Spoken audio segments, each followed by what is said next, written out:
Bonjour à toutes et à tous, bienvenue à nouveau à Socio-Réflexivité. Nous parlons de la frustration, deuxième partie.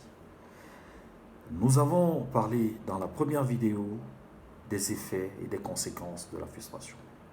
Nous allons continuer dans ce sens en démontrant que, à force d'être bridé, à force d'être ralenti dans ses envies, dans ses élans pour entreprendre, pour réaliser tout simplement une tâche, on pourrait devenir frustré. Les frustrations de l'enfance peuvent se développer et se produire finalement dans la vie d'une personne adulte. Maintenant, il y a deux possibilités qui s'offrent à un individu lorsqu'il a été bridé, lorsqu'il a été mal accompagné ou lorsqu'il a été face à de nombreux interdits. Soit il devient une personne frustrée, c'est-à-dire qui n'arrive plus à entreprendre, qui est bloqué par des regrets, par des remords, qui a une forte colère en lui, voire de l'amertume, lorsque ça dure vraiment des années. Cette personne, soit elle est frustrée, comme on l'a développé, comme on l'a signifié, ou alors elle devient rebelle. C'est-à-dire elle rejette toute direction,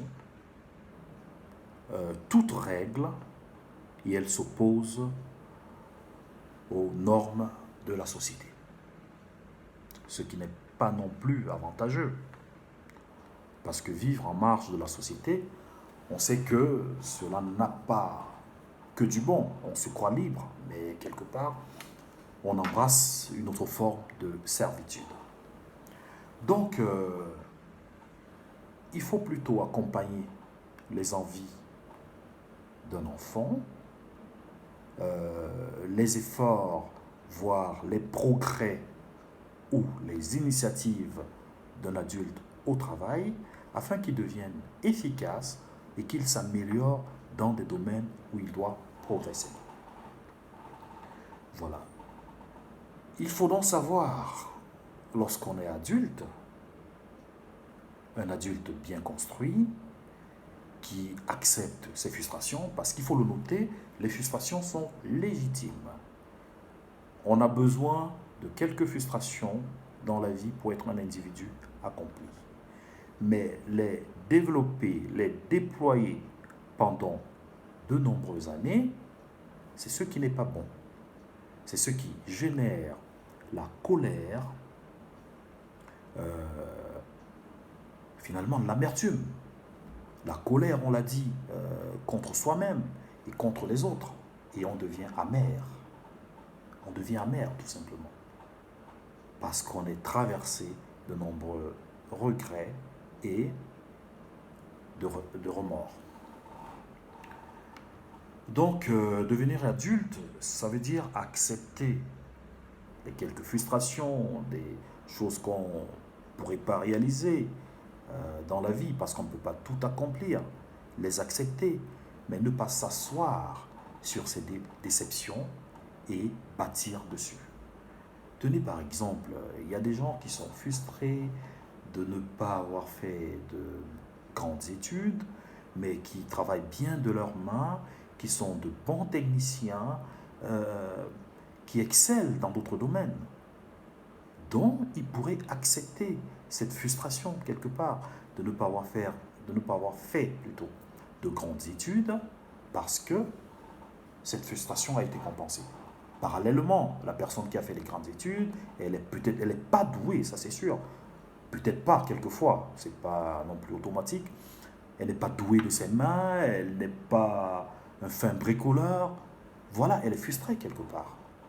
Mais cultiver une frustration, s'arrêter dessus, la transformer en colère contre soi-même et contre les autres, pourrait être destructeur pour soi-même et pour son environnement social le plus immédiat. Donc, devenir adulte signifie donc reconnaître ses frustrations, ne pas les développer, bâtir dessus et progresser en excellant là où nous sommes meilleurs.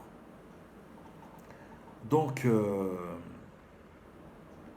un individu accompli donc sait exactement que chaque acte porte des conséquences et doit être en mesure d'assumer les conséquences de ses actes. Et travailler à pouvoir se détacher des frustrations qui sont les plus tenaces, les frustrations qui finalement pourraient nous conduire à les traduire sur les autres. Parce qu'il ne faut pas oublier une chose, les frustrations ont un effet, produisent en fait un effet domino. C'est-à-dire que les frustrations font boule de neige. Elles peuvent devenir contagieuses dans la mesure où, lorsqu'on est bloqué par une incapacité, on voudrait absolument mettre en avant celle des autres, les rabaisser pour s'élever. Ce qui n'apporte pas grand-chose dans une équipe de travail, dans un service tout simplement. Cela entraîne plutôt une ambiance morose, une ambiance de méfiance, ce qui n'est pas avantageux à l'efficience d'un groupe de travail. Donc, travailler à se développer de ces frustrations, c'est les accepter et ne pas les apposer finalement aux autres, ne pas les traduire dans les actes des autres, mais amener cela, les accompagner si nous sommes responsables d'un service, à devenir efficaces dans leur service, dans leur travail. Donc, les frustrations finalement peuvent envenimer la vie. Elles génèrent des sentiments négatifs. Finalement, on pourrait devenir colérique, dépressif, acariâtre, voire déçu de la vie, parce qu'on reste bloqué sur des frustrations, sur des choses qu'on n'a pas pu réaliser. Par exemple, on n'a pas pu se marier, on n'a pas pu avoir d'enfants. C'est un fait.